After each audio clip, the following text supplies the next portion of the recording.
Министерката за финансии Нина Ангеловска ја започна денешната пресконференција со тоа што се фокусираше на вториот столб мерки, а тоа е директна финансиска помош за приватниот сектор за опоравување и зголемување на конкурентноста на среден рок. Првата мерка од овој столб се однесува на бескаматни кредити за фирми кои што ќе бидат пласирани преку Развојна банка. Вредност од 31 милион евра. За оваа мерка се предвидува до 30% од бескаматниот кредит да има грант компонента под одредени услови, односно доколку е компанија водена од жена, доколку вработува претежно млади лица, доколку се работи за инвестиции за подобрување на некој процес или за извозна ориентираност.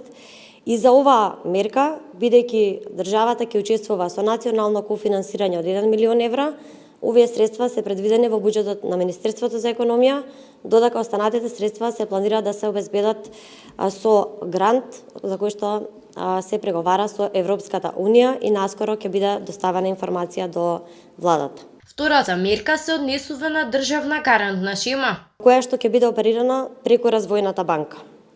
Ова е всушност алатка која што ќе овозможи полесен пристап до финансии, со што државата ќе преземе дел од ризикот. Приватните компании ќе можат полесно да обезбедат финансиски средства преку комерцијалните банки за поддршка на нивната ликвидност, за инвестиции кои што планираат да ги прават за зголемување на конкурентноста, инвестиции во нови технологии, во освојување на нови пазари и со оваа државна гарантна шема која што се планира да биде развиена до септември, а веќе се започнува нејзиниот развој со техничка поддршка од меѓународните финансиски институции. Планот е овие гаранции да покријат околу 50 до 70% преку издадената државна гаранција и со тоа да преземат дел од ризикот.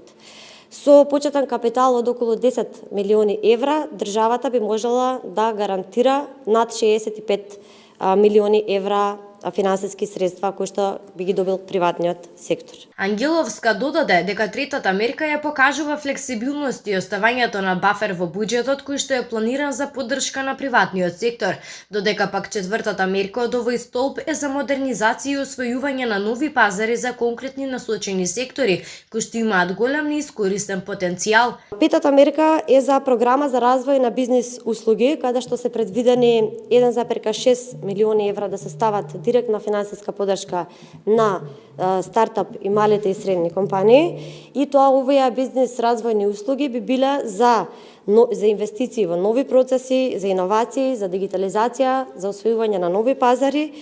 И во истата оваа програма се предвидува и стартување на концептот стартап села како хаб, во кој што ќе се развива еко стартап системот на Република Северна Македонија.